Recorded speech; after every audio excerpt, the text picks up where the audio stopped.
आप लोग को सब चीजें क्लियर है ना लगभग। तो आज जो है हम लोग वेदांग के विषय में पढ़ेंगे, और कहीं ना कहीं आपने बीए में या मास्टर्स में उस चीज को पढ़ा ही है ना। तो आज जो है हम लोग नेट जेआरएफ के एग्जाम के पॉइंट ऑफ व्यू से देखेंगे, और वेदांग से बहुत ज्यादा हार्ड ऐसा नहीं पूछते हैं कुछ बहुत ज्यादा, है ना। तो आप लोग को बेसिकली जो निरुक्त है ना, या फिर शिक्षा ग्रंथ जो लगे हैं उनसे ज्यादा प्रश्न पूछे गए। पहले क्वेश्चन पूछ लिए जाते थे डायरेक्ट वेदांग से, कितने वेदांग है ना। उस तरह का क्वेश्चन प्रैक्टिस भी करेंगे कल हम लोग इस पे, है ना। चलो बच्चा, दिख रहा है आप लोग को? हाँ जी सर। है ना। एक बार कौन सा प्रोडक्ट लिखा है?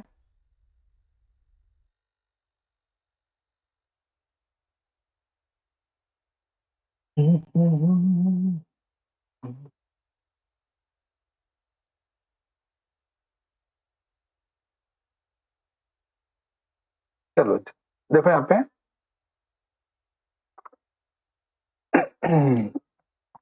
बच्चा लोग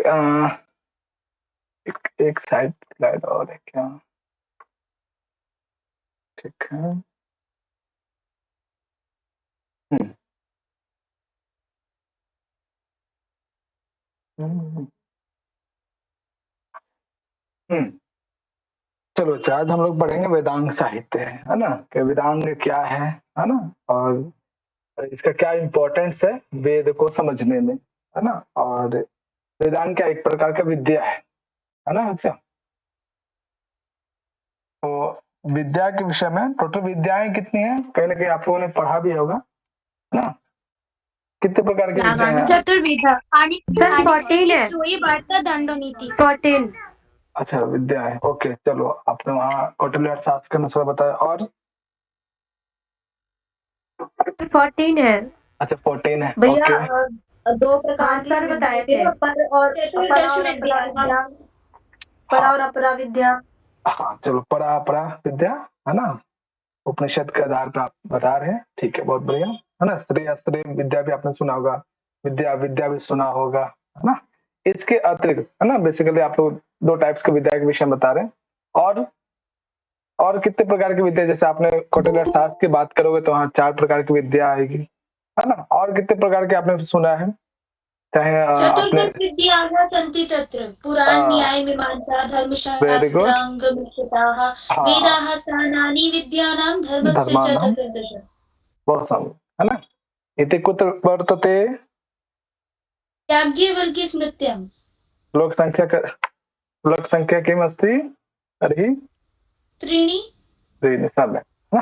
चलो अच्छा, तो जो विद्याएं हैं ये चीजें आप नैष्य चरित्र में भी आपने देखा होगा, जब नल जी का जो है वर्णन होता है ना, तो वहां पे भी आपको दिखाई देगा संक्षिप्त रूप में, है ना।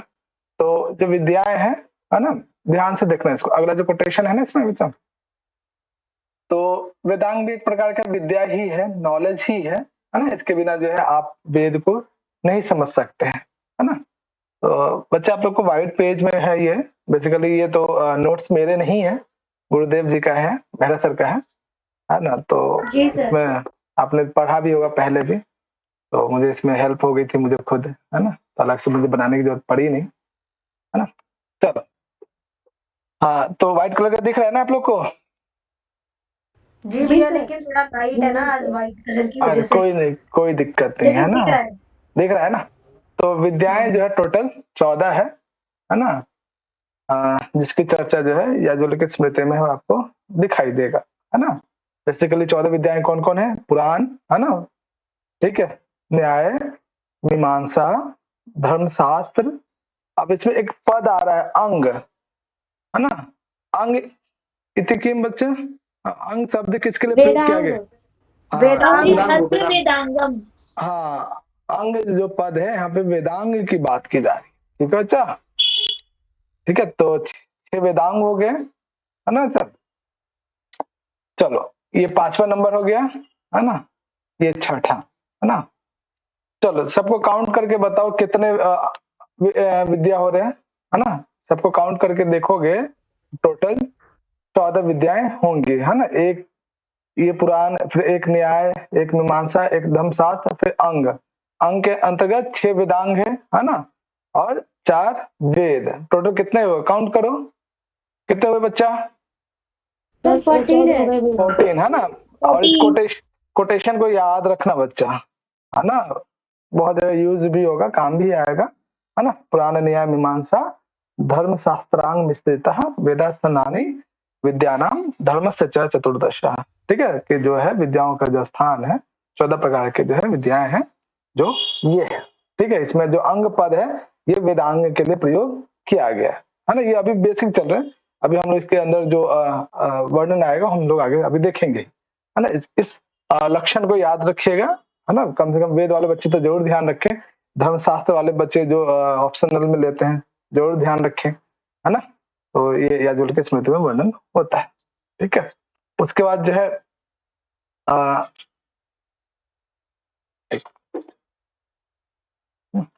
उसके बाद जो है आप लोग बेसिकली यहाँ पे, है ना, जो वेदांग साहित्य है इसके अंतर्गत जो है जो क्रम चलता आ रहा है, साहित्य, ब्राह्मण, आर्य, उपनिषद, उसके बाद जो है वेदांग इत्यादि आता है। उसी के बीच में शिक्षा ग्रंथ और अन्य जो है प्रातिशाख्य इत्यादि आपने पढ़ा भी पहले, है ना। वेदांग पद में संधि विच्छेद क्या आएगा बच्चा? वेदांग पद में, वेदांग जो पद है, वेद प्लस अंग। हाँ, वेद प्लस अंग। कौन सी संधि है यहाँ पे दिखाई दे रही है? संधि क्या है? संधि क्या है यहाँ पे? वेद प्लस अंग किया, सम्यक। संधि क्या है? दीर्घ संधि। सूत्र बताओ। संधि होगी। हाँ, सूत्र क्या है दीर्घ संधि का संस्कृत में, हिंदी वाला नहीं? अकः सवर्णे दीर्घ। अकः, है ना, सवर्णे दीर्घ। बहुत सम्यक, है ना। अत्र अकः किम, अकः, है ना। यहाँ पे क्या है? बस ऐसे नॉलेज के लिए आप लोग से पूछ रहा हूँ। आको दीर्घ हो जाता है। तो अकः ये यहाँ पे क्या है? आप लोगों को संधि पढ़ना है बच्चा, है ना। जब ग्रामर के वो हो जाएगा ना, डबल, मतलब सर हरस्व अकह को बोलते हैं। अकः यहाँ पे क्या? लिख वाला होता है ना, तो उसमें अ से लेके उसका उस लिखा गया, अ जिसमें कि अ ई उ आगे री और ली। ये क्या? हाँ, एक प्रत्याहार है और आप लोग को संधि पढ़ना है पूरा।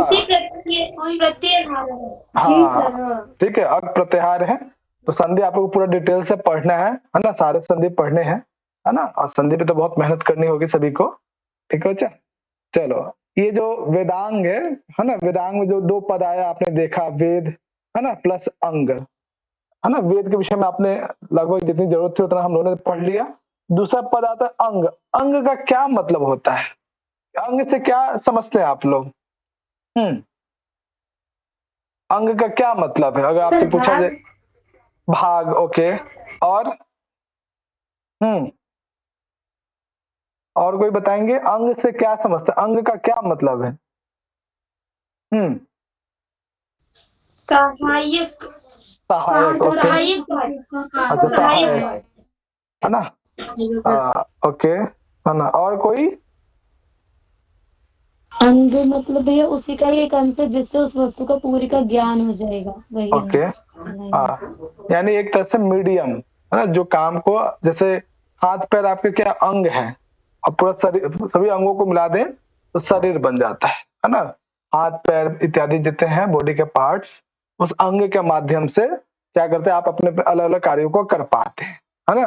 तो उसी प्रकार से वैदिक साहित्य में जो वेदांग है ना, अलग अलग जो अंगों के माध्यम से, अलग अलग सहायक उपकारक तत्वों के माध्यम से आप वेद के मंत्रों के अर्थों को जान पाते हैं, है ना। तो अंग क्या है? एक सहायक तत्व है ना, एक सहायक या उपकारक माध्यम है, एक मीडियम है ना, एक माध्यम जिसके माध्यम से आप वेद को समझ पाते हैं।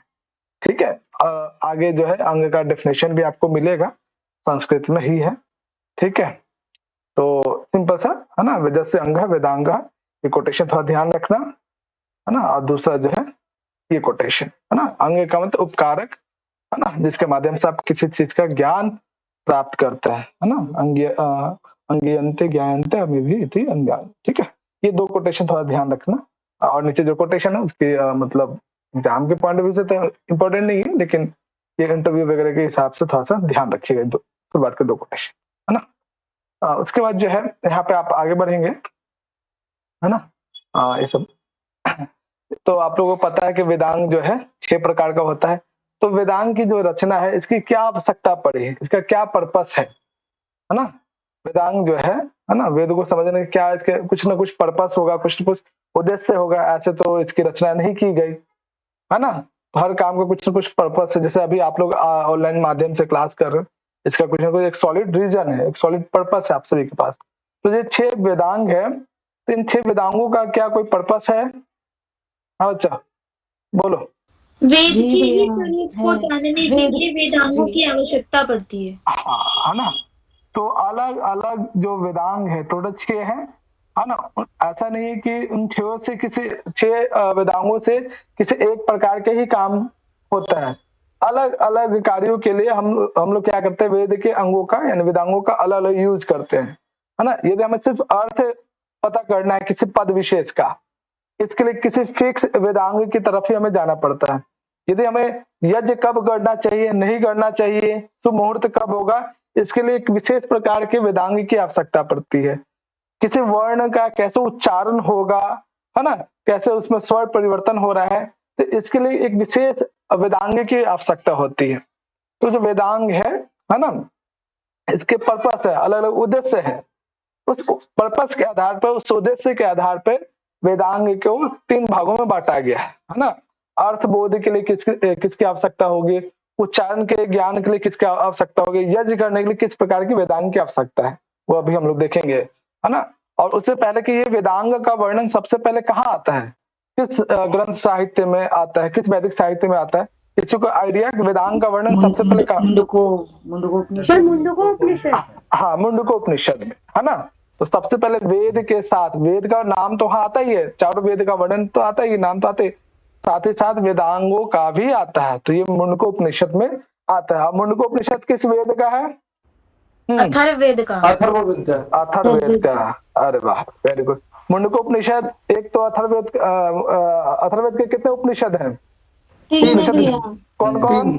प्रश्नो मुंडको मांडुक्य। Very good. चलो आप लोग चार्ट याद किए हो, इसका मतलब, है ना। और कुछ बच्चे तो मुझे ऐसा लग रहा है कि पीडीएफ को पढ़ के भी आए हैं पहले से, ऐसा लग रहा है मुझे, है ना। हाँ तो सर, अभी सर ने पूरा बताया था सर अभी। अच्छा, स्टार्टिंग की क्लास हुई थी ना, सर की वजह से। अरे वाह, वेरी गुड। तो मुझे हाँ, लगता है स्टार्टिंग के जो क्लास हुई थी तो सर ने पूरा बेसिक क्लियर किया था हमारा, तो चलो खुद फिर मैंने तो बताया मुझे था पूरा। ज्यादा, है ना।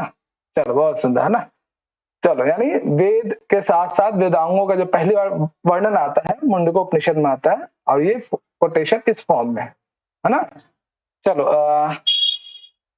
1 मिनट। हाँ चलो नीलम इसको पढ़ो, नीचे कोटेशंस को। ये कोटेशन पढ़ो उसको। तत्र परा ऋग्वेदौ यजुर्वेदः सामवेदो अर्थवेदः शिक्षा कल्पो व्याकरण निरुक्तम छंदो ज्योतिषमिति। है ना। तो वहाँ पे अपरा विद्या के रूप में ऋग्वेद, यजुर्वेद, सामवेद, अथर्ववेद, है ना, और अन्य जो वेदांग है शिक्षा, कल्प, व्याकरण, निरुक्त, छंद और ज्योतिष, ये जो है मुंडकोपनिषद में पहली बार वेदों के साथ वेदांगों का वर्णन आता है। ये नाम याद रखिएगा, है ना, 1-1 5 में आता है। उसके बाद जो है ना, इसके जो इसके अतिरिक्त जो है मुंडकोपनिषद में तो आता ही पहली बार, उसके अतिरिक्त अन्य ग्रंथों में भी आता है। जैसे जब अर्थशास्त्र आप पढ़ेंगे, है ना, अर्थशास्त्र का कौन सा अध्याय पढ़ना बच्चा? अर्थशास्त्र पूरा पढ़ना है निर्जरफ में या किसी फिक्स, क्या पढ़ना है बताओ, किसको सिलेबस याद है अर्थशास्त्र के संदर्भ में? हाँ छवि, प्रथम द्वितीय सप्तम अध्याय। अर्थशास्त्र की बात कर रहा हूँ प्रभात, ध्यान से सुनो क्वेश्चन, है ना। पहले सर बुनियादी करें। का वदति, हाँ रुकना मुकुल, अर्थशास्त्र का क्या पढ़ना है सिलेबस के अकॉर्डिंग, कौन सा टॉपिक लगा है या चैप्टर है या क्या है बताओ। हाँ मुकुल, मुकुल देखा नहीं, देखा नहीं, कब लिखोगे? आज 6ठा क्लास है। मैंने क्या बोला है कि पहला क्या है, वेद पूरे सिलेबस को कवर करो। सिलेबस क्या लगा हुआ है सिलेबस में, फर्स्ट यूनिट से लेकर लास्ट यूनिट जो 10th है वहां तक पूरा देख लो कि क्या हमें पढ़ना है ना। बार बार इस तरह से पूछूंगा मैं जरूर। हाँ बच्चा, और कौन? प्रीति, चलो प्रीति बताओ। फिर इसका प्रथम अध्याय जो विनय आधिकारिक नाम है ये पढ़ना है। विनय आधिकारिक, अच्छा। हाँ बच्चा, सही बता रही है प्रीति? हाँ बच्चा जी बताओ। सर, हाँ वेरी गुड। विनय अधिकरण। विद्या समुद्रस्य विनाधिकरण, विद्या समुद्रस्य विनाधिकरण। हाँ अहम ठीक है। मनुस्मृति वदामि प्रथम हाँ, सप्तम अध्याय। उदितवान है ना। चलो, ये जो है आपको पढ़ना भी है विनय अधिकरण, है ना, विनय अधिकारिक ना, वो पढ़ना भी है। उसी में आपको जो है एक तो विद्याओं के विषय में वर्णन है, 4 प्रकार की विद्याएं कौन कौन से हैं, उसी संदर्भ में ये कोटेशन भी आपको आएगा आगे, है ना। चलो, अर्थशास्त्र में भी वर्णन है और अन्य ग्रंथों में भी, ऐसा नहीं कि सिर्फ अर्थशास्त्र में है या मुंडकोपनिषद में, ऐसा नहीं। जब आप ये अलग अलग सूत्र, गृह सूत्र इत्यादि पढ़ेंगे उसमें भी जो है रामायण महाभारत इत्यादि में भी वेदांगों का कहीं ना कहीं जो है वर्णन प्राप्त होता है ना। ये तो हमें पढ़ना ही है अर्थशास्त्र, इसमें तो शुरुआती में ही इससे मुलाकात हो जाएगी आप सबकी, है ना। तो थोड़ा ध्यान रखना, पहली बार क्या है ये जरूर ध्यान रख, ठीक है। उसके बाद जो है अगला जो है इसका क्या पर्पस है ना, इसके क्या उद्देश्य है, इसका क्या जो है वेदांगों की रचना करने के पीछे का क्या रीजन है ना। तो 3 पर्पस है ना बच्चा। इसको मैचिंग के लिए कई बार पूछा गया है ना। जब आप प्रीवियस ईयर के क्वेश्चन देखोगे तो इससे पूरे भर भर के क्वेश्चन आए हैं, मैचिंग के लिए पूछे गए, सत्य सत्य के फॉर्म में पूछे गए हैं, है ना। तो ध्यान रखना है कि वेदांगों का 3 पर्पस है, 3 उद्देश्य है ना। पहला क्या है, अर्थबोधाय, अर्थबोध के लिए, है ना, कि किसी पद विशेष का अर्थ अगर आप जानना चाहते हैं तो इसके लिए क्या आवश्यकता है बच्चा, व्याकरण और निरुक्त जैसे वेदांगों की आवश्यकता पड़ती है, ठीक है बच्चा। उसी प्रकार से नमस्ते विशाखा, है ना। और उच्चारण के लिए क्या है, शिक्षा और छंद, है ना, कि किसी वर्ण विशेष की या पद विशेष की कैसे उच्चारण होता है ना, वो शिक्षा और छंद नामक वेदांग की आवश्यकता पड़ती है, ठीक है।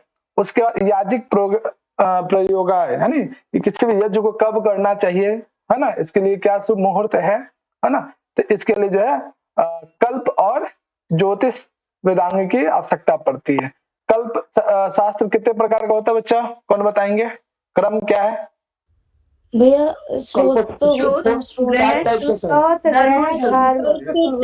चार होते हैं, गृह सूत्र, धर्म सूत्र, धर्म सूत्र और शुल्ब सूत्र। Very good. चलो ये बताओ, ऋग्वेद का शुल्ब सूत्र का नाम क्या है?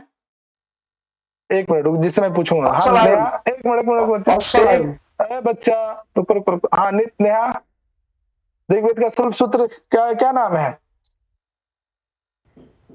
भैया? नेहा है ना, आप स्नेहा हो ना?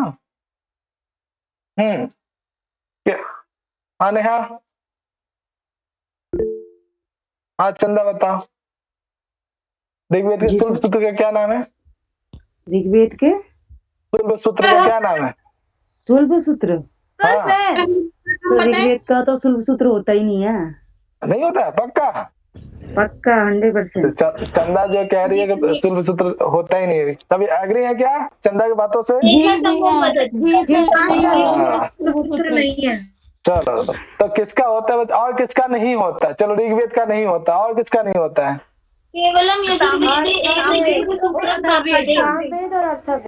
अच्छा, सामवेद, अथर्ववेद और ऋग्वेद केवल भैया यजुर्वेद का होता है। अच्छा, यजुर्वेद का होता है, वेरी गुड, है ना।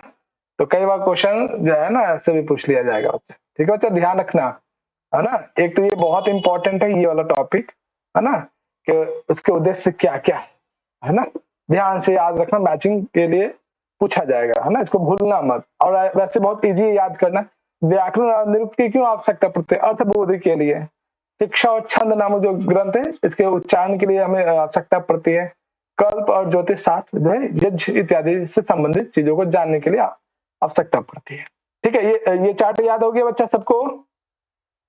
आगे चले जी भैया, है ना, याद हो गया? बहुत ही सिंपल टॉपिक है ये, है ना। और जब आप पाणिनि शिक्षा पढ़ेंगे, हाँ बताओ बच्चा, पाणिनि शिक्षा पढ़ना है कि नहीं पढ़ना है, बताओ। जी पढ़ना है। हाँ, तो वहां पे भी जब आप पढ़ेंगे, है ना, वहां पे भी वेदांगों की चर्चा है ना बच्चा।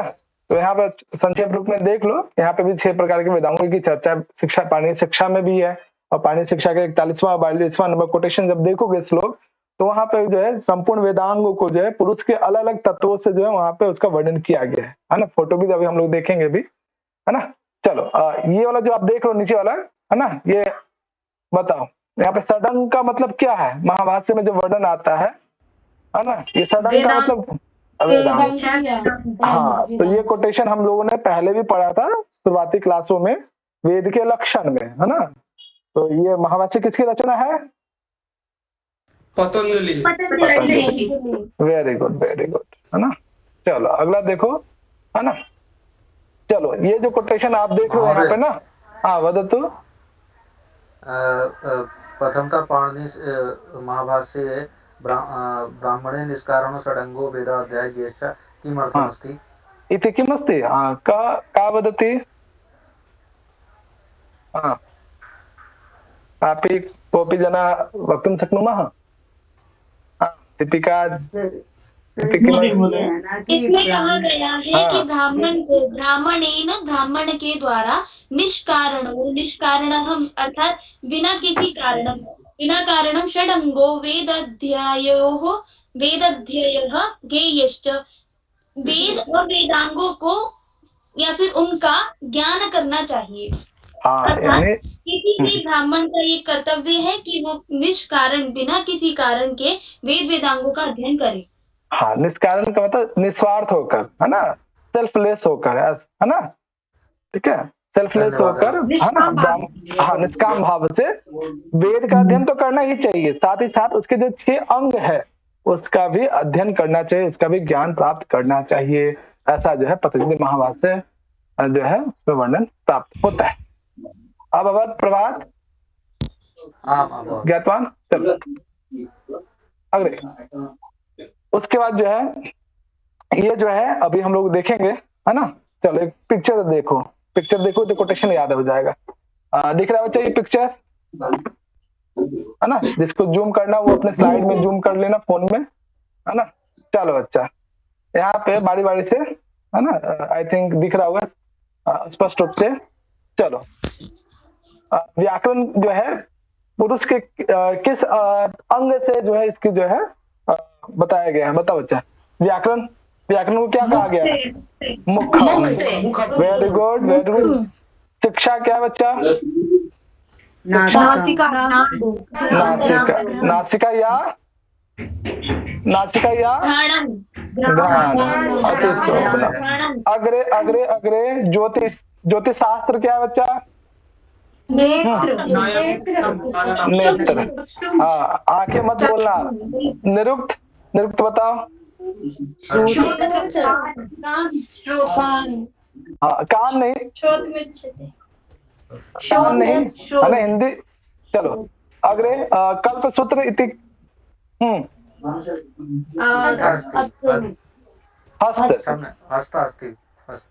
हस्त। सम्यक। छंदः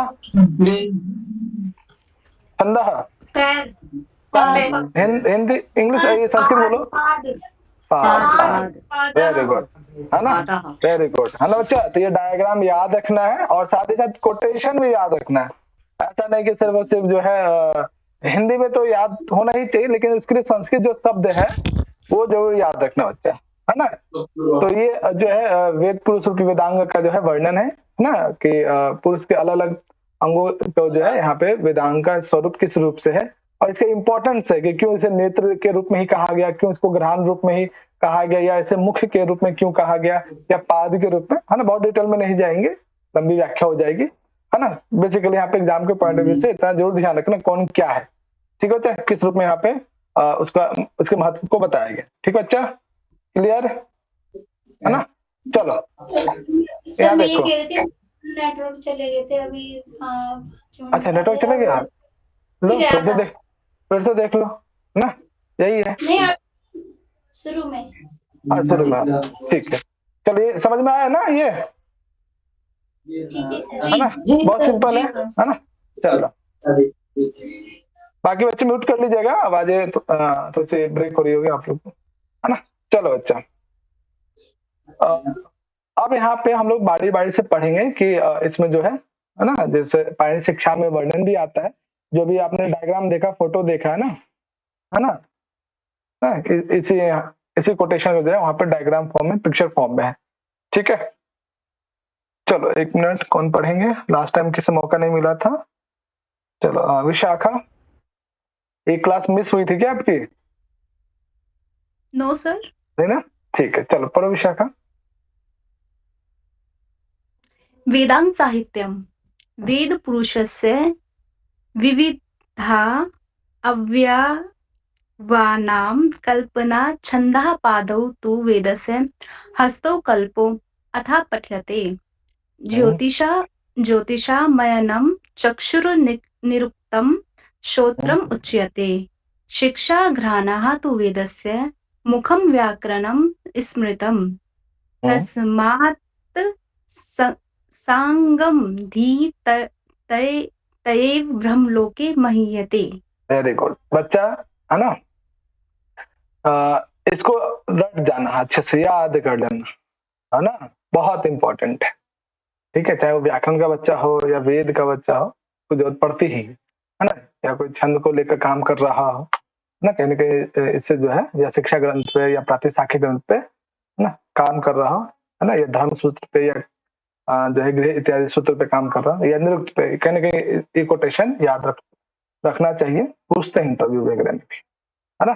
तो क्या है बच्चे यहाँ पे? छंदः पादतु वेदस्य, है ना? छंद क्या है बच्चे वेद का, है ना? बताओ क्या है? ये पाद किस वचन में है? बस वचन, हाँ, किस वचन में है? हाँ, क्यों द्विवचन, क्यों बहुवचन क्यों नहीं लिया?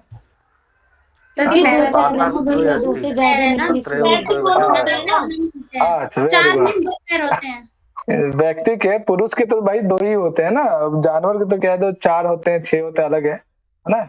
पुरुष रूपी जो है अवयवों की बात की जाती है।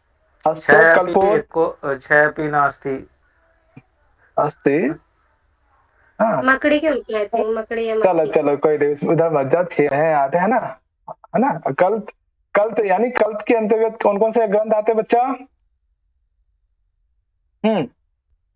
कल्प के अंतर्गत 4 ग्रंथ, है ना? तो ये जो स्रोत है, गृह है, धर्म और स्थूल सूत्र, ये जो है क्या हस्त है ना? ज्योतिषाम अयन चक्षु, है ना? ज्योतिष क्या है बच्चा? चक्षु है ना? निरुक्त क्या है? निरुक्त स्रोतम उच्यते, निरुक्त स्रोत्र है ना? शिक्षा क्या है? घ्राण है ना? व्याकरण क्या है? मुख है ना? तस्मात् सांगम धीतेव, यदि आप इनका अच्छे से अध्ययन करते हो, है ना, तो क्या मिलेगा बच्चा? ब्रह्मलोके महीयते, ब्रह्मलोक की प्राप्ति होगी, है ना? साक्षात रूप से तो पता नहीं है, लेकिन अगर आप अच्छे से इसको, सिलेबस को अच्छे से कवर करोगे तो जीआरएफ रूपी ब्रह्मलोक की प्राप्ति जरूर हो सकती है ना? चलो एक क्वेश्चन आप सभी से, है ना?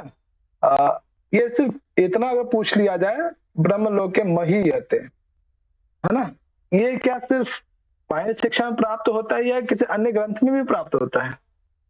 हाँ, ब्रह्मलोके महीयते पाणिनि शिक्षा में तो प्राप्त होता ही है, ये कोटेशन नीचे वाला। इसके अतिरिक्त और कहीं? वैसे वो भी मैंने आप लोग, कौन सा उपनिषद का नाम बताओ? केनोपनिषद शायद। अच्छा, केनोपनिषद नहीं, कठोपनिषद, कठोपनिषद। हाँ, अच्छा, कठोपनिषद। चलो विशाखा तो हाँ पक्का? निरुक्त में भी आती है कोई कोटेशन। नहीं, मैंने निरुक्त, मेरे को नहीं आता। अच्छा, निरुक्त नहीं आता, कोई नहीं, आ जाएगा, सब आ जाएगा। हाँ बच्चा, और कोई बताएंगे? चलो विशाखा ने तो कहा, हाँ बोल, बताओ। सोमा, स्नेहा, है ना, मुकुल, बताओ। वेदांत सार में भी आता है सर। वेदांत सार, हाँ वहां तो हाँ जी। और कहीं? चलो जब कठोपनिषद पढ़ोगे ना तो मिलेगा आपको, मुलाकात इस लाइन से होगी ना, ये लाइन डायरेक्ट आएगा, है ना? अब यहाँ से बहुत अच्छा क्वेश्चन बन सकता है ना? ब्रह्मलोके महीयते दे दिया जाए, पूछा जाए कि किस ग्रंथ में प्राप्त होता है। ऑप्शन में कठोपनिषद है, दूसरा ऑप्शन है पाणिनि शिक्षा, तीसरा ऑप्शन है हाँ वदतु। क्रमेण व्यवस्थितः किं ग्रन्थः प्राप्यति? उपनिषद, ब्रह्म, हाँ वदतु। उपनिषद, वेदांसार हाँ किमपि है ना, कुछ भी पूछ सकते हैं वो लोग, है ना। तो ध्यान रखना, हम लोग पढ़ेंगे कठोपनिषद भी पढ़ेंगे तो उसमें देखेंगे, है ना। तो कठोपनिषद में भी प्राप्त होता है, ध्यान रखिएगा। चलो अच्छा, है ना। तो इसको जो है भैया किस पे टिक करना तीनों में से? पाणिनि शिक्षा में भी है और कठोपनिषद में भी है, वेदांतार में भी, तीनों में से किस पे टिक करें? ऐसे रहे, है ना, ऐसे रहे। तीसरा ऑप्शन मान लीजिए दोनों ग्रंथ रहा, पाणिनि शिक्षा, कठोपनिषद, है ना। और चौथा मान लीजिए कि अर्थशास्त्र दे दे, है ना। तो इस हिसाब से क्या लगाओगे बच्चा, आप लोग बताओ कौन सा ऑप्शन? Option C. सबसे तीसरा जो है ना, पाणिनि शिक्षा और कठोपनिषद, इन दोनों ग्रंथों में प्राप्त होता है। यानी पाणिनि शिक्षा को हटा दो, कोई और ग्रंथ का नाम दे दो ना। तो दोनों ग्रंथों में, पाणिनि शिक्षा और कठोपनिषद दोनों में प्राप्त ब्रह्मलोके महीयते मिलता है। ठीक है, हम लोग पढ़ेंगे अभी, है ना। चलो अच्छा, इसको याद कर लीजिएगा। और हम लोग वैसे भी दोबारा पढ़ेंगे पाणिनि शिक्षा, एक एक कोटेशन देखेंगे भी हम लोग, है ना। मैं वहां पूछूंगा बच्चे वहां पे, और कोटेशन याद कर लीजिएगा। कल सुनाओगे कोटेशन याद करके ये वाला? जी भैया, है ना, कल पूछूंगा मैं, अच्छे से याद कर लेना, ठीक है। चलो बच्चा, है ना। अब इसमें जो पहला वेदांग है शिक्षा ग्रंथ, है ना। शिक्षा वेदांग की चर्चा जो है, शिक्षा क्या होता है, किसको कहते हैं शिक्षा, या शिक्षा ग्रंथ या प्रातिशाख्य किसको कहते हैं? कोई आइडिया आप लोग को? शायद कल परसों किसी बच्चे ने उनको कहते हैं जहाँ पर वर्णों का या शब्दों का उच्चारण आदि विशिष्ट रूप से पढ़ाया या बताया जाता है। हाँ, है ना, उच्चारण संबंधित चीजों का वर्णन प्राप्त होता है, वर्ण, है ना। तो शिक्षा ग्रंथ में जो है स्वर इत्यादि, उच्चारण इत्यादि का जो है विस्तार रूप से वर्णन होता है ना। तो इसके संदर्भ में कुछ कोटेशन हैं जो आपको याद रखना है ना, सामान्य तौर पे। और किसी विशिष्ट आचार्य ने कुछ कहा है तो उसका भी ध्यान रखना है, ठीक है। अच्छा, तो ये जो शिक्षा है ना, तो बेसिकली जो है वैदिक मंत्रों में जो पद विशेष आते हैं, अक्षर विशेष आते हैं, है ना, उसका उच्चारण कैसे करना चाहिए, इसका ज्ञान जो है शिक्षा ग्रंथों में, शिक्षा शास्त्र के द्वारा प्राप्त होता है ना। तो शिक्षा या शिक्षा वेदांग किसको कहते हैं? जो पदों के उच्चारण के विषय से संबंधित जो ग्रंथ है वो शिक्षा कहलाता है। इसके विषय में जो है सायणाचार्य ने भी जो है अपने ऋग्वेद भाष्य भूमिका में वो कहते भी हैं। क्या कहते हैं? चलो कौन नहीं पढ़े हैं? हाँ, शिल्पी महोदय, ये वाला कोटेशन पढ़िएगा।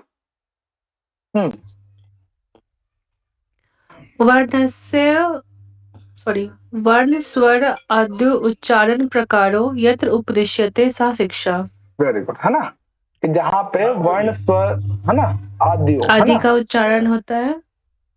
वेरी गुड, है ना, जहाँ पे जो है वर्ण स्वर आदि, हाँ, के उच्चारण संबंधी प्रकारों का जहाँ उपदेश किया गया है, वर्णन किया गया, वो शिक्षा है ना। बच्चे यहाँ पे आदि पद से तात्पर्य है शिक्षा के अंतर्गत क्या क्या विषय वस्तु आते हैं बच्चा? वर्ण, स्वर, मात्रा, बल, तान और संतान। हाँ, संतान का मतलब यहाँ कोई किसी शिशु वगैरह की बात नहीं की जा रही, ध्यान रखना, पढ़ेंगे भी हम लोग, है ना। तो यहाँ पे जो है वर्ण स्वर आदि, है ना, वर्ण स्वर आदि उच्चारण, जब आदि पद के अंतर्गत मतलब ये 6 आ जाएंगे, जहाँ पे वर्ण स्वर मात्रा बल साम संतान, इन 6 का जो है जहाँ पे उपदेश प्राप्त होता है, जहाँ पे इससे संबंधित उच्चारण प्रकारों का वर्णन प्राप्त होता है या उपदेश प्राप्त होता है, वो शिक्षा ग्रंथ है, वो शिक्षा वेदांग कहलाता है, ठीक है बच्चा। तो आदि पद से तात्पर्य जो है ये 6 अंग आ जाते हैं शिक्षा ग्रंथ के अंदर, ये 6 भाग है या 6 खंड है ना। ऐसा जो है सायणाचार्य जो एक कोटेशन प्रयोग करते हैं, एक शिक्षा ग्रंथ या शिक्षा वेदांग के विषय में कहते हैं अपने ऋग्वेद भाष्य भूमिका में, है ना। तो इसे ध्यान रखिएगा। और शिक्षा ग्रंथों पे या प्रातिशाख्य ग्रंथों पे बहुत ही कम काम हुआ है ना, क्योंकि बिल्कुल प्योर ग्रामर की तरह ग्रामर ही है ना। तो इस पे बहुत ही कम काम हुआ है। अगर कोई किसी को इंटरेस्ट है ग्रामर पे काम करने का, या निरुक्त पे, या फिर शिक्षा ग्रंथ पे या प्रतिशाख्य ग्रंथ पे, तो कर सकते हो। बहुत सारे यहाँ पे विषय वस्तु है जो अभी इस पे काम हुआ नहीं है, शोध हुआ नहीं है ना।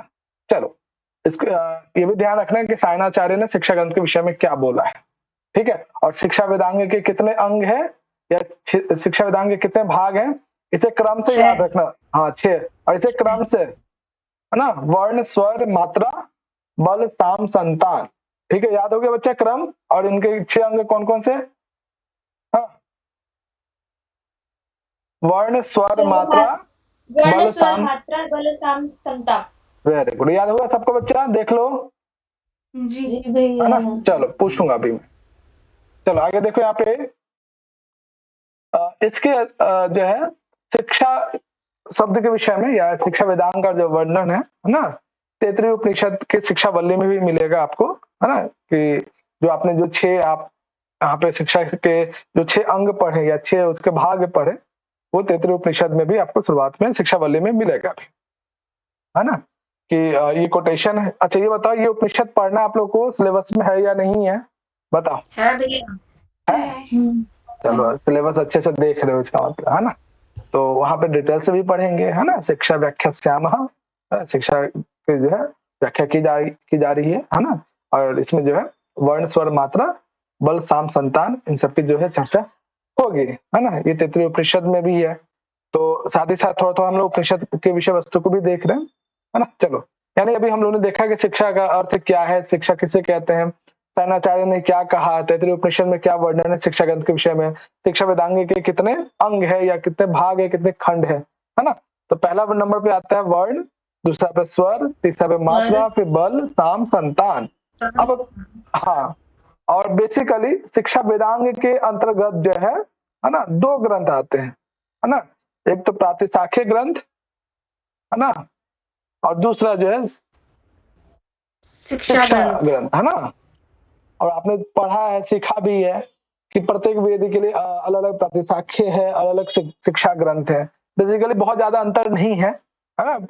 प्रातिशाख्य क्या होता है कि किसी खास शाखा से संबंधित ना, आपने देखा होगा कि ऋग्वेद के कितने शाखा है, यजुर्वेद के कितने शाखा है, तो प्रत्येक शाखा से संबंधित एक विशेष प्रकार का जो है प्रातिशाख्य होता था, है ना? तो उसमें जो भी वेद है उस शाखा में जो भी वर्ण इत्यादि का प्रयोग किया गया है, उसका कैसे उच्चारण करना चाहिए, उसमें कौन सा स्वर लगेगा, उदात्त अनुदात्त से संबंधित सूत्र का वर्णन है ना? और आप लोगों ने वाचस्पति प्रातिशाख्य वगैरह पढ़ा भी होगा, है ना? चलो ये बताओ कि पहले प्रातिशाख्य ग्रंथ या पहले शिक्षा ग्रंथ? शिक्षा ग्रंथ भैया, पहले प्रातिशाख्य ग्रंथ। हाँ, पहले बच्चा ध्यान रखना दोनों में, है ना? शिक्षा वेदांगों की बात करें तो पहले प्रातिशाख्य ग्रंथ है या पहले शिक्षा ग्रंथ है? तो पहले प्रातिशाख्य ग्रंथ है, उसके बाद शिक्षा ग्रंथ का नाम आता है। ठीक है बच्चा, ध्यान रखना। और हम लोग ऋग प्रातिशाख्य में पढ़ना है। कौन सा प्रातिशाख्य पढ़ना है बच्चा? ऋग प्रातिशाख्य। तो क्या ऋग प्रातिशाख्य के 18 का 18 पटल पढ़ना है या किसी खास विशेष क्या पढ़ना है ऋग प्रातिशाख्य में निर्धारित के सिलेबस के अकॉर्डिंग?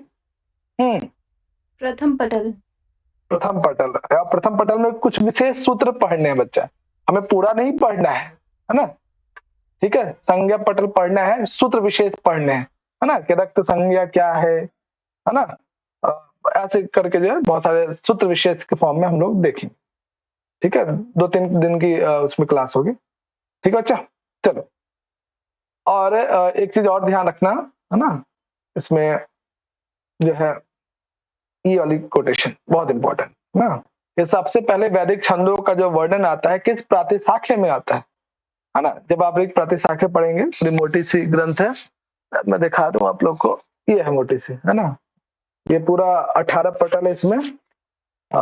मेरा काम इसी पे रहा है, मतलब एमफिल में प्रातिशाख्यों पे। ठीक है, तो देखो यहाँ पे एक चीज याद रखना कि सबसे पहले वैदिक छंदों का जो वर्णन आता है ना, किस प्रातिशाख्य में आता है? तो ऋग्वेद प्रातिशाख्य, है ना? ये ध्यान रखना, ये प्रातिशाख्य ग्रंथों में से वैदिक छंदों का वर्णन जो है किस प्रातिशाख्य में आता है? तो ऋग्वेद प्रातिशाख्य में आता है। ये याद रहेगा बच्चा, ये फैक्ट याद रखना। ठीक है, चले आगे। जी सर। है ना? चलो, ये सब तो एक्स्ट्रा है, रहने दीजिए, है ना? प्रातिशाख्य के लिए कोई विशेष शब्द का भी प्रयोग होता है, किसी को पता है? प्रातिशाख्य का दूसरा नाम क्या है? पार्षद। पार्षद या और कोई नाम? परिषद, है ना? Very good. ठीक है बच्चा, ये एग्जाम में पूछा गया था, है ना? ये पार्षद या परिषद शब्द से किस ग्रंथ को कहा जाता है ना? तो प्रातिशाख्य के लिए पार्षद या परिषद ये शब्द भी प्राप्त होता है। ठीक है, अगर अब हम लोग इसका समय देखें कि ये इनका समय क्या है, प्रातिशाख्यों का समय क्या माना जाता है। ठीक है, तो ऐसा कहा जाता है ना, कि जो प्रातिशाख्य ग्रंथ लिखे गए हैं या है ना, यास्क के बाद और पाणिनि से पहले, यास्क का समय क्या माना जाता है? यास्काचार्य कौन है, किसी को पता है? हाँ, यास्क का समय क्या माना जाता है? 700 ईसा पूर्व। और पाणिनि जी का 500 ईसा पूर्व, है ना। इसी के मध्य जो है प्रातिशाख्य ग्रंथों की रचना की गई थी, ऐसा जो है विद्वान लोग मानते हैं। ठीक बच्चे, इसको थोड़ा सा याद भी रखिएगा कि परिषद पार्षद वगैरह क्या है ना। यानी अथर्ववेद को छोड़कर, है ना, जितने भी प्रातिशाख्य हैं उनका समय लगभग 700 ईसा पूर्व से लेकर 500 ईसा पूर्व के मध्य जो है प्रातिशाख्यों की रचना हुई थी। ठीक है, अब हम लोग जो है जो शिक्षा वेदांग है ना, उसमें शिक्षा वेदांग के कितने अंग थे बच्चा? 6 है। कौन कौन? पहला क्या है?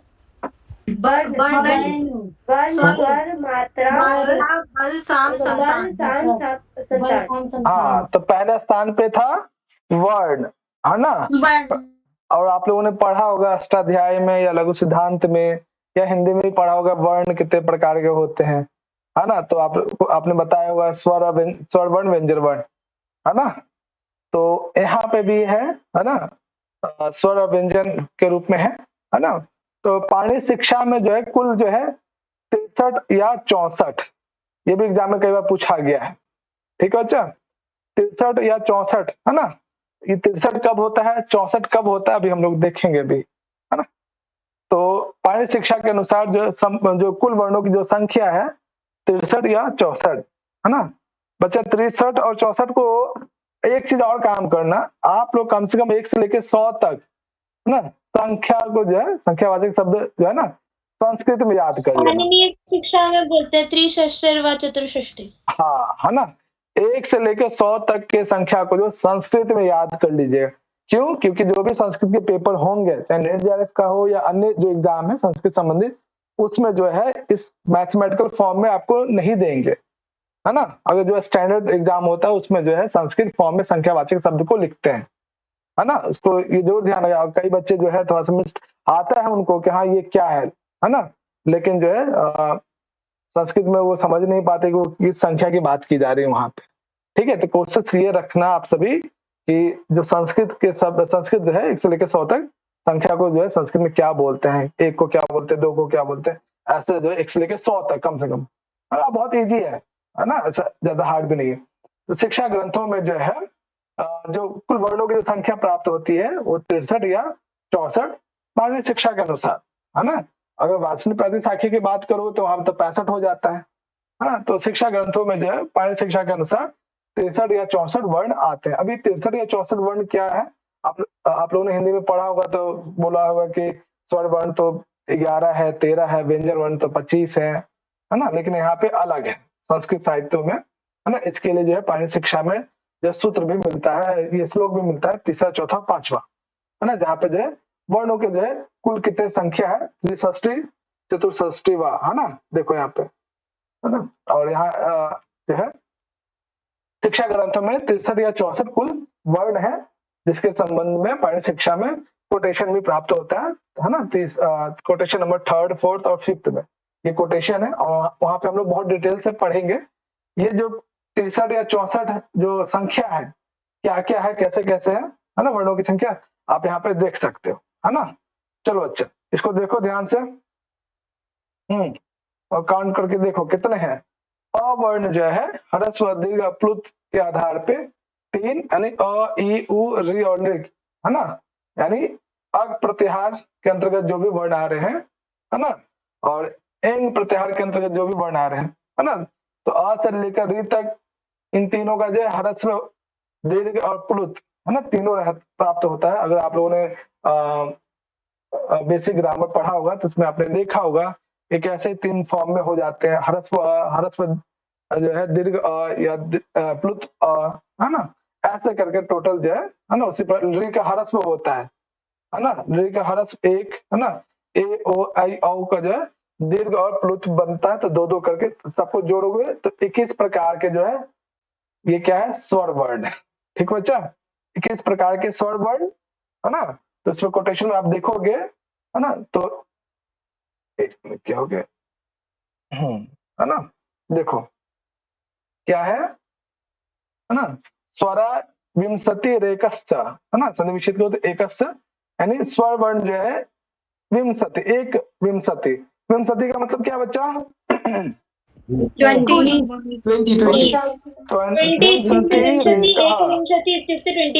हाँ, विंशति रेकश्च यानी विंशति एकश्च है ना, यानी एक विंशति यानी 21 स्वर वर्ण है। वेरी गुड है ना। स्पर्शा नाम पंचविंशति, स्पर्श वर्णों की संख्या कुल कितनी है बच्चा, 25 है ना। पंचविंशति का मतलब हाँ, तो 25 कैसे कैसे होगा बच्चा, क वर्ग से लेकर प वर्ग तक, पादयो मावसानः स्पर्शः, हाँ है ना, क वर्ग से लेकर प वर्ग है ना।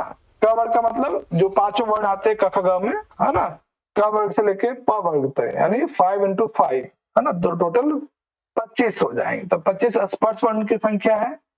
नीचे देखोगे यादृश्च स्मृत हयष्टो है ना, इसका क्या मतलब बच्चा, यादृश्च स्मृत हयष्टो यानी चार चार वर्ण क्या है, अंतस्थ वर्ण और उष्म वर्ण। हाँ बच्चा, अंतस्थ वर्ण देख लो यहाँ पर डायग्राम, देखो बच्चा, एक मिनट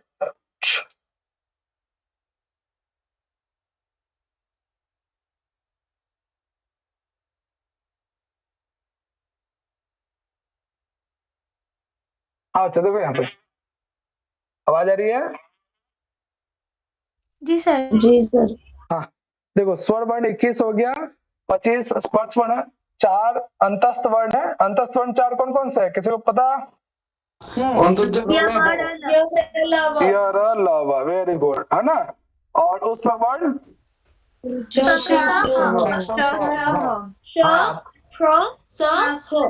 हाँ है ना, और यम वर्ण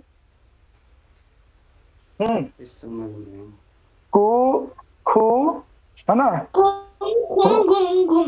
हाँ ये जो है ये यम वर्ण है ना। अनुस्वार आप जानते ही हैं, विसर्ग जानते ही हैं, जीवा मूल्य है ना, आपने जीवा मूल्य से हाँ अर्ध विसर्ग फॉर्म में इस तरह से होता है ना।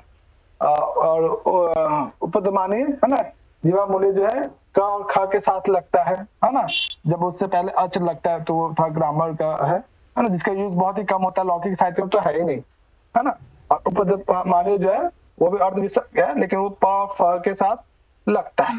ठीक है, चलो उस पर डिटेल में मत जाओ ना। जीवा मूल्य एक है ना, उपदमानी एक, और स्वरयो मध्य एक, ये किसके विषय में कहा जा रहा है, स्वरयो मध्य एक, क्या मतलब, बोलो बच्चा। वो सर जो आप बोल रहे थे 64 जो वर्ण होता है, 63 और 64 वाला, तो 64 जो स्वर में आ होता है उसको बोलते हैं स्वर मध्य आ।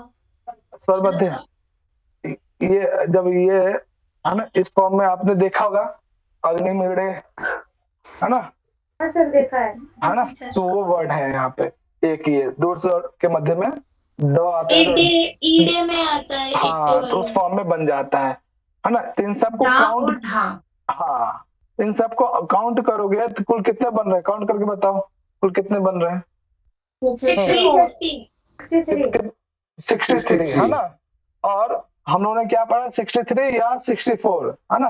तो जो +1 है, तो यदि ऋ प्लुत लेते हैं, ऋ वर्ण का प्लुत भी अगर इसको शामिल कर देते तब जाके 64 हो जाता है, अदरवाइज 63 या 64 है ना। तो इसको याद रखना कि स्वर वर्ण कितने हैं, स्पर्श वर्ण कितने हैं, अंतस्थ वर्ण कितने हैं, उष्म वर्ण कितने हैं, यम वर्ण कौन है कितने हैं, अनुस्वार कितने हैं, विसर्ग, जीवा मूल्य, उपदमानी और दो स्वरों के मध्य में एक, और साथ ही साथ प्लुत ऋ को ऐड कर दें है ना, तो टोटल जो है 64 हो जाता है। अदरवाइज जो है यहाँ पे 63 ही होगा। यदि द्विवर्ण का सिर्फ ह्रस्व ऐड करेंगे, है ना, तब तो एक ही होगा, लेकिन इसके साथ साथ प्लुत रे ऐड कर देंगे तो ये 2 हो जाए, तब टोटल 64 हो जाए, नहीं तो ऐसे 63 ही होगा। ठीक है बच्चा। तो इसके लिए क्या याद रखना है, कोटेशन याद रखना है। कोटेशन भी तो हिंदी फॉर्म में हम लोगों ने देखा, ये कोटेशन याद कर लेना। और आपको तो वैसे पाणिनि शिक्षा में पढ़ना भी है, एक एक कोटेशन पूरा पाणिनि शिक्षा पढ़ना है, वहां पर भी दोबारा हम लोग पढ़ेंगे भी, है ना। तो पाणिनि शिक्षा में जो है 63 या 64 वर्णों की बात की गई है। यानी शिक्षा वेदांग में हम लोगों ने जो 6 अंग पढ़ा, जिसके अंतर्गत पहला आता है वर्ण, है ना। तो वर्ण कुल कितने हैं, 63 या 64। वर्ण के बाद दूसरा क्या है बच्चा, स्वर। स्वर। स्वर भैया हाँ, तो बच्चा ये बताओ स्वर कितने प्रकार के होता है, 3 कौन कौन सा। उदात्त अनुदात्त और स्वरित। उदात्त अनुदात्त स्वरित, उदात्त अनुदात्त और स्वरित। उसके अतिरिक्त वो तो उच्चारण के हिसाब से, हाँ। और क्या ह्रस्व होता है, दीर्घ प्लुत। हाँ ठीक है। चलो अभी देखो यहाँ पे, है ना, बहुत बढ़िया। तो देखो यहाँ पे स्वर, है ना, आप लोगों को पढ़ना भी है ना। इस पे बहुत डिटेल से वैदिक स्वर आप लोगों को सिलेबस में भी लगा है ना। स्वर जो है उदात्त, अनुदात्त और स्वरित, ये 3 प्रकार के होते हैं। इसके अतिरिक्त भी कोई स्वर होता है क्या बच्चा। ह्रस्व दीर्घ प्लुत। हाँ, इसके नहीं, उदात्त, अनुदात्त और स्वरित के उदात्त अतिरिक्त भी, अनुदात्त स्वरित वो 7 स्वर होते हैं वो सामवेद के अनुसार। हाँ चलो अब बताओ, सामवेद में हम लोगों ने जो स्वर पढ़ा था, है ना, उदात्त के लिए ऋग्वेद में कौन सा चिन्ह है, पहले ऋग्वेद के अनुसार बताओ। हाँ, कौन बताएंगे। सर उदात्त का तो होते ही नहीं है। उदात्त के लिए, अनुदात्त का लेटा वाला खड़ा वाला बन के प्रिंसियत होता है। ठीक है, एक मिनट, हाँ बाकी वैसे शांत रहेगा। हाँ मोहित, सिर्फ मोहित बताएंगे। हाँ मोहित, ये बताइए कि सामवेद के अनुसार उदात्त, अनुदात्त और स्वरित का क्या चिन्ह है। हाँ सिर्फ मोहित। अगर होता है मोहित, आपकी आवाज बिल्कुल क्लियर नहीं आ रही है ना। चलिए कोई नहीं, 1 मिनट। हाँ सोमा। हाँ सर, उदत के लिए कोई चिन्ह नहीं होती है। ना सामवेदे ऋग्वेदे अभवत्, सामवेदे उदात्तस्य है चिन्ह। हाँ सोमा। अहं वदामि खलु। न सम्प्रति न अग्रे, भवती तो सर्वं जान। सामवेद की सप्त एक मिनट बच्चा। हाँ प्रेमलता बताइए, सामवेद के अनुसार उदात्त का क्या चिन्ह है, अनुदात्त का क्या है और स्वरित का क्या है।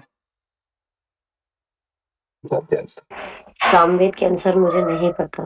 ओके, हाँ दीपिका बताइए। भैया उदात्त का 1 होता है, स्वरित का 2 और अनुदात्त का 3। अच्छा चलो, दीपिका तो ये कह रही। हाँ प्रीति बताओ, दीपिका ने जो बताया वो सही है। हाँ जी सर सही है। अच्छा, दीपिका पे भरोसा कर रहे हो पक्का। हाँ जी सर। चल बाकी बच्चे बताओ, प्रीति और दीपिका कितने सही बोला, उदात्त का 1 होगा, स्वरित का 2 होगा, अनुदात्त का 3 होगा। वेरी गुड, ठीक बच्चा। ये सामवेद के अनुसार है, ठीक बच्चा, ध्यान रखना। चलो सामवेद में कुल कितने स्वर हैं, नाम बताओ। सप्त स्वर है सर। ऋषभ, गांधार, धैवत, मध्यम, पंचम और निषद। 1 मिनट बच्चा, 1 मिनट, है ना। चलो नीतू बताओ, सामवेद के जो है ना, सातों स्वर का नाम बताओ, क्रम से बताना, क्रम भंग मत करना, बाकी बच्चे ध्यान पूर्वक सुनना, है ना। हाँ नीतू। सर संस्कृत में याद नहीं, हिंदी में याद है। नहीं हिंदी वाला नहीं चलेगा, मैंने हिंदी में नहीं बताया। हाँ बताओ, और नहीं याद है तो क्यों नहीं याद है, रिवीजन नहीं किया है। सर नहीं, अभी मैं रिवीजन नहीं कर क्यों, सकती। क्या कर रही हो? नहीं पढ़ना सर है? सीटेट क्या कर रही हो? सीटेट? हाँ सर, सीटेट की में प्रिपरेशन कर सीटेट रहे में हो। संस्कृत नहीं है? Sir English? उसमें है, पर बाकी भी तो पोर्शन जो कमजोर है वो तो ज्यादा ये इम्पोर्टेंट देखती नहीं हूँ। है? सर है, पता है। हाँ, तो कैसे काम चलेगा? ये सब तो बहाना है ना, कि ये एग्जाम है वो एग्जाम है तो ये भी उसी का पार्ट ना। और ये तो अभी तो बहुत बेसिक चल रहा है, ऐसा भी नहीं कि बहुत टफ चल रहा है। ऐसे नहीं करो, है ना, पढ़ना है, सीरियसली होके पढ़िए, ठीक है? तो समय व्यर्थ मत कीजिए। चलिए, हाँ नेहा बताओ। नेहा, सामवेद के जो है 7 स्वर हैं, कौन कौन से हैं? नाम बताइए, वो भी क्रम से। हाँ नेहा, क्या हो नेहा?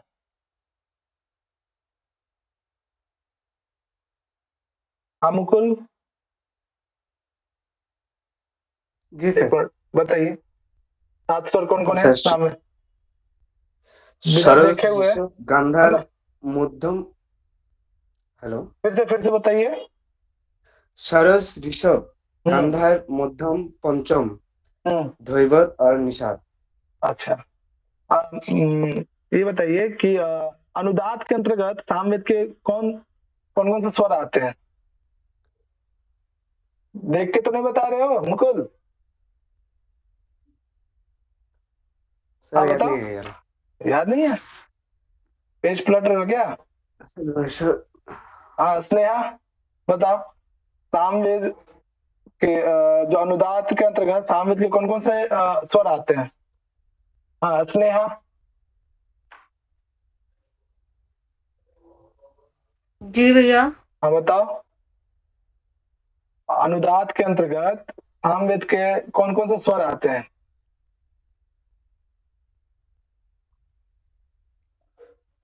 भैया याद नहीं है। ये सब नहीं चलेगा बच्चा, ना याद नहीं है, भूल गए, है ना? ये ऐसे काम नहीं चलेगा। ये सिलेबस में, है ना, ब्रह्मांड जैसा पूरा सिलेबस है ना? और एक एक चीज आपको तो याद होनी चाहिए। अनुदात्तेषु ऋषभधैवतश्च।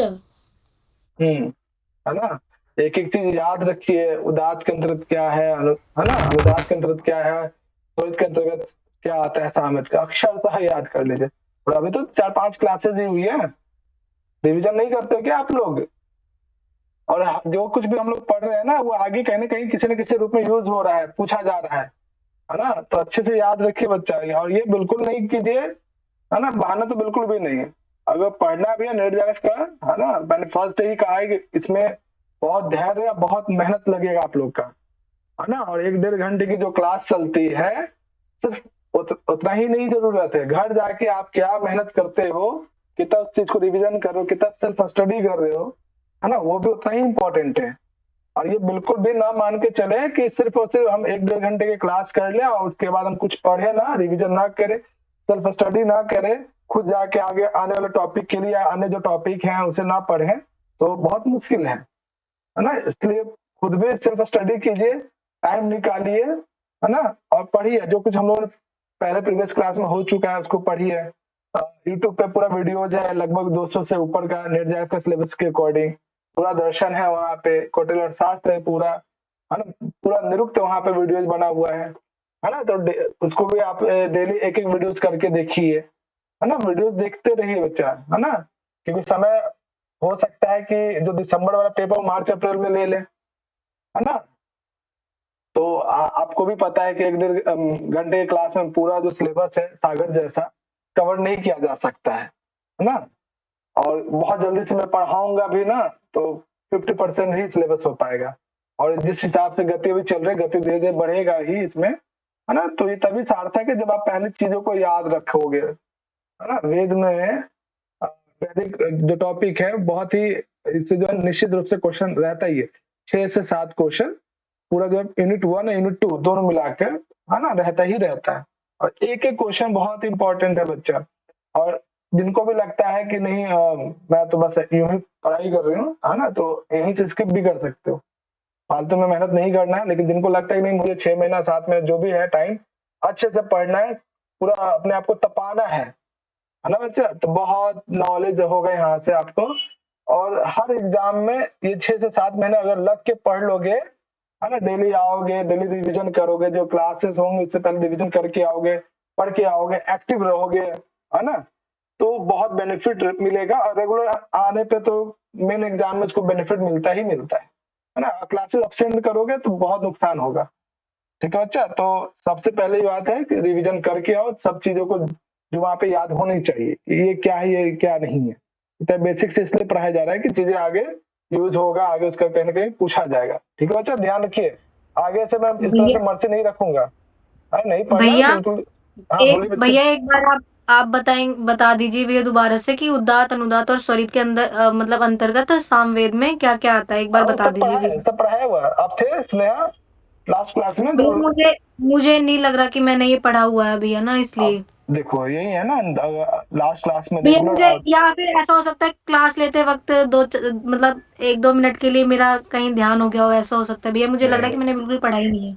पढ़ा है बच्चा, आप लोग को लास्ट क्लास जो अभी हुई है ना उसमें है ना, फोर्थ पार्ट में आपको, है ना, फोर्थ जो वीडियो यानी फोर्थ क्लास में पढ़े हो, है ना। चौथा जो क्लास हुआ था मेरे साथ, है ना, तब वहाँ पे मैंने चारों वेदों का जो है ना, दूसरे क्लास में तो ऋग्वेद स्टार्ट कर दिया था, तीसरे में यजुर्वेद, सामवेद, अथर्ववेद, है ना, पूरा कंप्लीट कराया। तो उसमें वेद था, ये स्वर था, है ना। चलो बच्चे कौन बताएंगे उदात के अंतर्गत क्या क्या आता है? सर हम गांधार। अनुदात के अंतर्गत और स्वरित के अंतर्गत कोई एक बता दो प्लीज।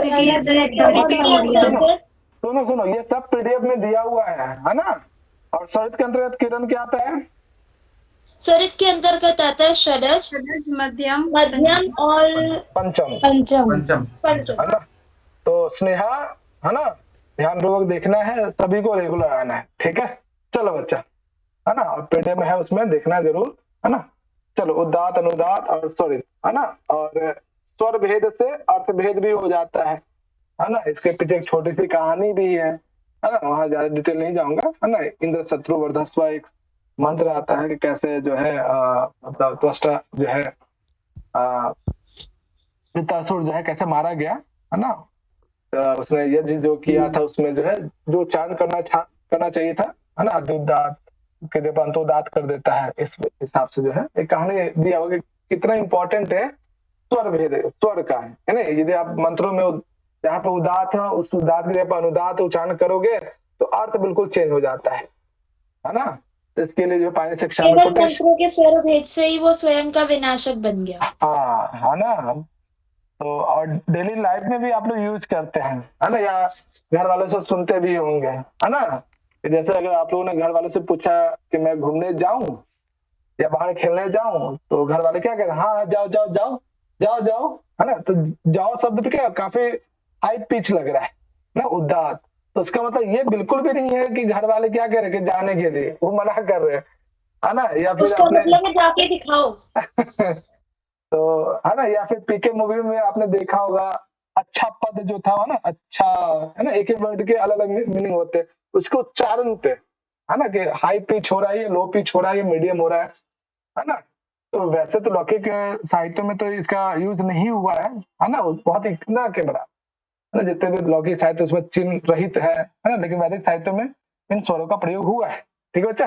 चलो ये मंत्र हम लोग, ये कोटेशन हम लोग पानी शिक्षा में भी पढ़ेंगे, है ना, कि मंत्रो हीना स्वरतो वर्णितो वा मिथ्या प्रत्यय न तमर्थ महा सर्वाग वज्र यजमान भिनस्ते तथा इंद्र शत्रु स्वरता प्रज्ञा, है ना बच्चा। ये पढ़ेंगे भी हम लोग कि किस प्रकार से जो है वृत्तासुर जो है अपने जो है स्वर भेद के कारण वो उसका खुद का ही विनाश हो जाता है, ठीक है बच्चा। तो यहाँ ध्यान रखना कि जो शिक्षा वेदांग के अंतर्गत जो स्वर आता है वो क्या है ना।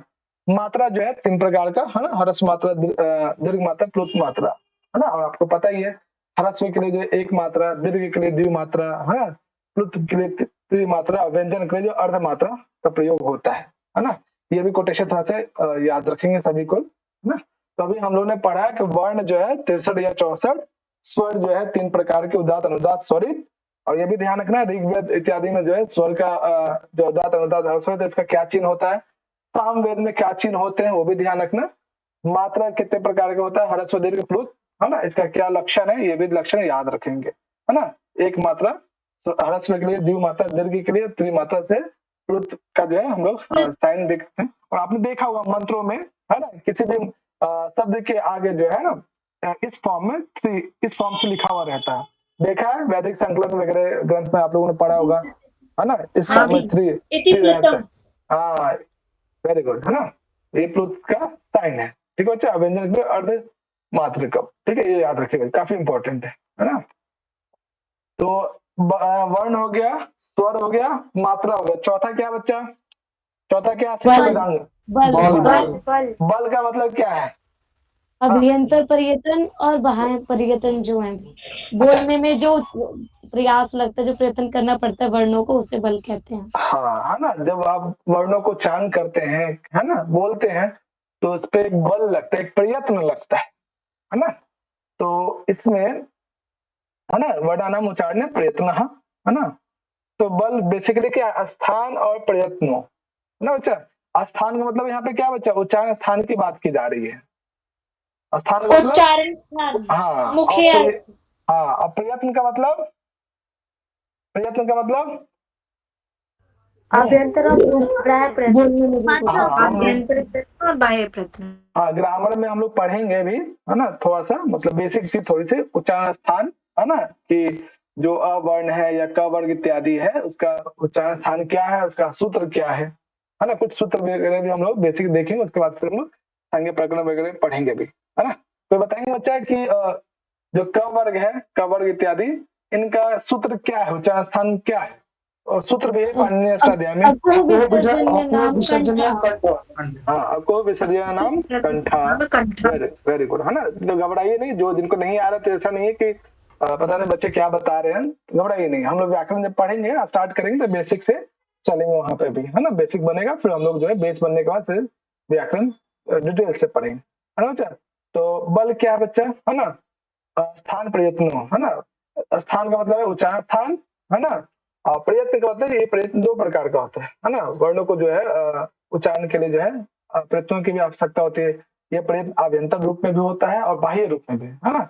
दोनों के क्रम से 11 5 भेद हैं, जो हम लोग आगे डिटेल से व्याकरण के फॉर्म में देखेंगे, है ना, कि 11 क्या है, 5 अन्य जो बाह्य प्रयत्न इत्यादि क्या है ना, ध्यान रखिएगा। तब बल का डेफिनेशन ध्यान रखिएगा। और ये बल क्या, शिक्षा वेदांग का चौथा अंग है या भेद या खंड है ना, भाग है। ठीक है, बल के बाद क्या आता है बच्चा, बल के बाद साम, है ना। चलो अच्छा, है ना।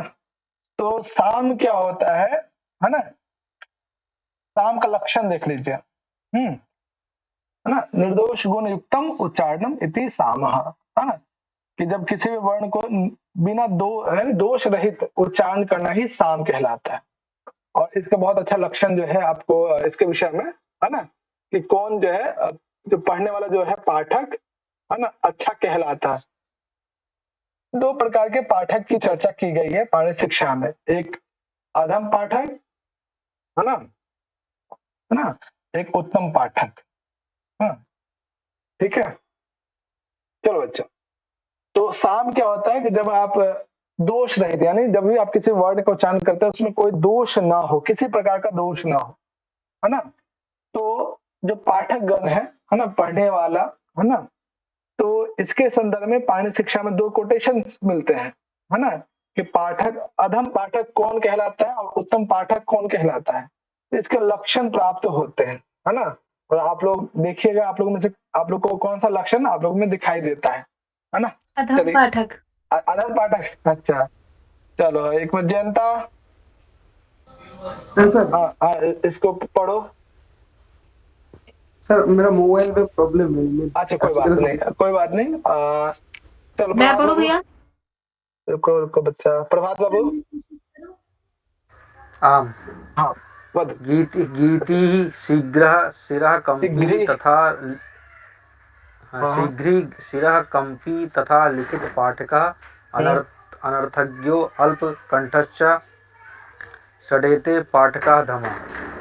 जो पाठक अधम है ना, पाठक प्लस अधम है ना, पाठक अधम यानी जो अधम कोटि के, जो नीच कोटि के हैं, मतलब है ना, जो निम्न श्रेणी के जो पाठक गण है ना, उनकी जो है षड एते, इसका मतलब क्या है बच्चा? 6 प्रकार के जो है, 6 प्रकार के गुण बताए गए हैं।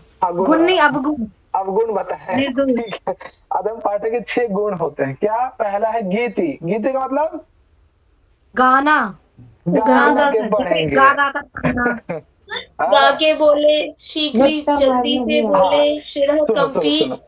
सुनो है ना। पहला है जो पाठक धम है, यानी अधम पाठक है, वो उसके जो लक्षण है ना, गीति, गा के, बोल है ना, गा के, है ना, शीघ्र ही, जल्दी बोलेंगे, है ना, श्री कंपी, सर हिला के पढ़े, है ना, तो ये अच्छे कोटि के पाठक के लक्षण नहीं है।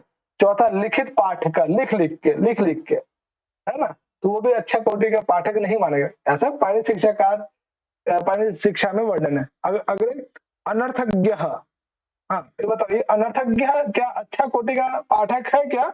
अनर्थज्ञ गलत अर्थ को समझने वाला अधम पाठक है ना, जो अर्थ समझे ही ना। हाँ, अल्प कंठस्थ, हाँ इसका क्या मतलब? अल्प कंठ, निम्न स्वर में, है ना, अल्प कंठ से, जो खुल के नहीं बोलता कंठ से, है ना, अल्प कंठ का बहुत ही कम प्रयोग करता हो, है ना, बहुत धीरे से बोलता हो, है ना, तो ऐसे जो है ये सभी जो है पाठक अधम है, यानी अधम पाठक के लक्षण है। अब आप लोग बताओ भैया, आप लोगों में से कौन है इनमें जो गा के, सिर हिला के, है ना, जल्दी, है ना, और अनर्थज्ञ है ना, जो अर्थ लेना चाहिए उस अर्थ को ग्रहण न करके किसी अन्य अर्थ को लेते हैं। अल्प कंठस्थ, है ना, बहुत ही धीरे से बोलते हैं, पूरा कंठ का प्रयोग नहीं करते हैं किसी वर्ण को उच्चारण करने में। हाँ, कोई है इसमें से आदम पाठक में से? एक दो तो होंगे, जैसे जल्दी पढ़ना, हाँ, अब वही अगर ऐसे नहीं पढ़ेंगे तो नींद आ जाएगी, मन ही नहीं लगेगा पढ़ने में, अगर ऐसे से हिला के नहीं पढ़ेंगे ऐसे मिला तो, है ना। तो ये तो है 6 अधम पाठक के लक्षण। उत्तम पाठक के लक्षण क्या है बच्चा? अब नीचे देखोगे। हाँ संगीता, पढ़ना इसको। जी, माधुर्यम अक्षर व्यक्ति पदच्छेदस्तु सुस्वरः धैर्य लय सामर्थ्यम च षेडते पाठका गुणाः। अच्छे पाठक के जो गुण है वो भी 6 ही हैं। क्या है? पहला माधुर्यम, है ना, क्या है पहला बच्चा? माधुर्यम। हाँ, क्या मतलब? शुद्ध बोलने वाला, है ना, मधुर अक्षर व्यक्ति, है ना, क्या मतलब? अक्षर व्यक्ति, एक अक्षर जो है स्पष्ट रूप से बोलने वाला, माधुर्य बोले, है ना। अब ऐसा भी नहीं कि ऐसा कोई बोल रहा है कि पता ही नहीं चल रहा है कि उसमें 1-2 अक्षर मिस कर दिया और जल्दी से बोल दिया, तो वो अच्छा पाठक नहीं है। मधुरता से बोले लेकिन अक्षर का स्पष्ट पता चलेगा, हाँ ये क्या क्या बोल रहा है ना। दूसरा, तीसरा पदच्छेदस्तु, यानी पदों को अलग अलग कर करके बोले, है ना। और पहला, दूसरा, तीसरा, और सुस्वर, स्वर के साथ बोले, उदात, अनुदात और स्वरित, है ना। जहाँ पर उदात का चिन्ह लगा है किसी मंत्रों में तो उस हिसाब से उच्चाई, है ना। उदात का तो चिन्ह ही नहीं होता। हाँ सॉरी, उदात का जहाँ पे चिन्ह नहीं है मतलब तो पता चल जाता है ना। जहाँ पे अनुदात, उदात, अनुदात स्वर जो भी चिन्ह है उसके अनुसार स्वरबद्ध, है ना, स्वर के साथ बोले। और धैर्य पूर्वक, है ना, धैर्य के साथ बोले, ऐसा भी नहीं कि जल्दी जल्दी बोल के निकल जाए, ऐसा भी नहीं। 5वां, और लय सामर्थ्यम, है ना, लय के साथ बोले। ये जो है 6 पाठक, अच्छे पाठक की विशेषता है, गुण है। तो बच्चा आप लोगों में बताओ इसमें कौन सा गुण है आप लोगों में?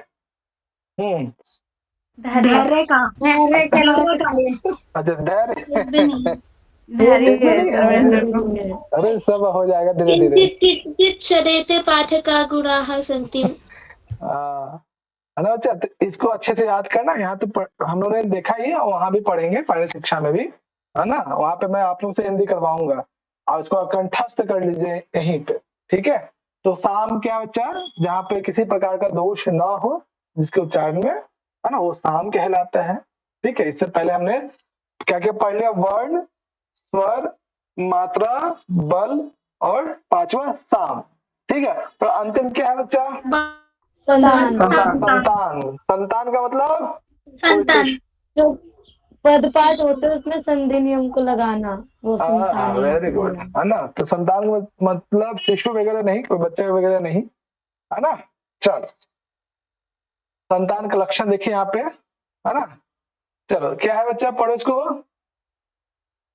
संहितायाः वर्णोच्चारणम्। हाँ, इति किमर्थः, क्या है अर्थ इसका, संहिताओं के नियमों के साथ वर्णों का उच्चारण करना।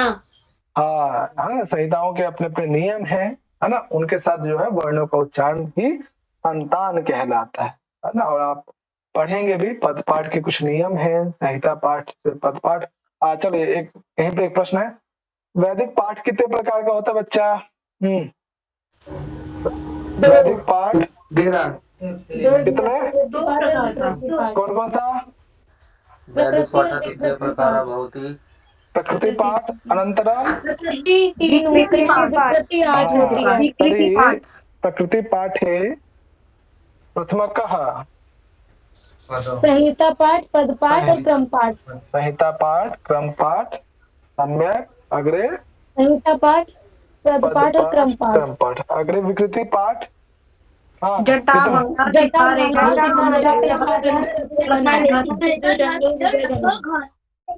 बहुत बढ़िया, है ना। तो विकृति पाठ जो है कुल जो है 8 है ना, उनके जो है क्रम से याद रखेंगे आप सभी। ठीक है बच्चा, ये कौन कौन से विकृति पाठ है। ठीक है, तो ये जो है आपके शिक्षा ग्रंथ के क्या हो गया, पूरा डिटेल हम लोगों ने जितना आवश्यकता थी, है ना, उतना हम लोगों ने देख लिया। ठीक है, कल हम लोग निरुक्त पढ़ेंगे, है ना, कि निरुक्त जो है वो क्या है ना, और निरुक्त किसे कहते हैं, है ना, निरुक्त के जो है विषय वस्तु क्या है, निरुक्त का क्या विभाजन क्रम है ना, कितने अध्याय हैं, है ना। इसी प्रकार से कल हम लोग निरुक्त के जो है अन्य जितने आपके वेदांग है वो सब, मतलब 2 क्लास और लगे, इसके बाद ये वेदांग कंप्लीट हो जाएगा। ठीक है बच्चा, हाँ, कोई समस्या आज की क्लास में किसी को? नहीं सर। तो आज वाला जो क्लास है ना बच्चा, ये बिल्कुल आपके ही लिए है, रिवीजन करने वाला है, याद रखने वाला है, जैसे हम लोग आगे बढ़ेंगे। और बहुत ही इजी टॉपिक है ना, ऐसा नहीं कि बहुत क्लिष्ट लगेगा आपको, है ना। जैसे वेदांग कंप्लीट होगा हम लोग चलेंगे सीधे वेदों के रचना काल, है ना, वेदों का रचना काल क्या है, ठीक है, वो पढ़ेंगे। तो मुझे लगता है कि 3 से 4 क्लास में यूनिट 1, मतलब मैक्सिमम 3 से 4 क्लास में यूनिट 1 तो संवाद सूक्त को छोड़कर, है ना, संवाद सूक्त थोड़ा सा डिले पढ़ाऊंगा, लेट पढ़ाऊंगा, है ना। कल हम लोग क्वेश्चन प्रैक्टिस में करेंगे, है ना, तो इसलिए अच्छे से पहले जो हम लोगों ने पढ़ा है फर्स्ट डे से लेकर अब तक, उन सबको रिवीजन करके आना। कल कुछ प्रीवियस ईयर के क्वेश्चंस भी होंगे जो पिछले जो 4-5 क्लास में हम लोगों ने पढ़ा वो भी, और आज जो पढ़ा है वो भी। ठीक है, दोनों कंबाइन करके कल मैं क्वेश्चन प्रैक्टिस कराऊंगा। कल मतलब संडे है, संडे को क्लास है बच्चा, ठीक है, ध्यान रखना। आप सुबह क्लास लेंगे या शाम में? शाम में ही, शाम में बच्चा, सुबह सबको कुछ ना कुछ काम होगा, है ना, तो शाम में हम लोग ले लेंगे। ठीक है, कोई समस्या किसी को? नहीं भैया एक बात पूछ लीजिए, कदा भवतः कक्षा भविष्यति, दिनं वदतु कृपया एक बार।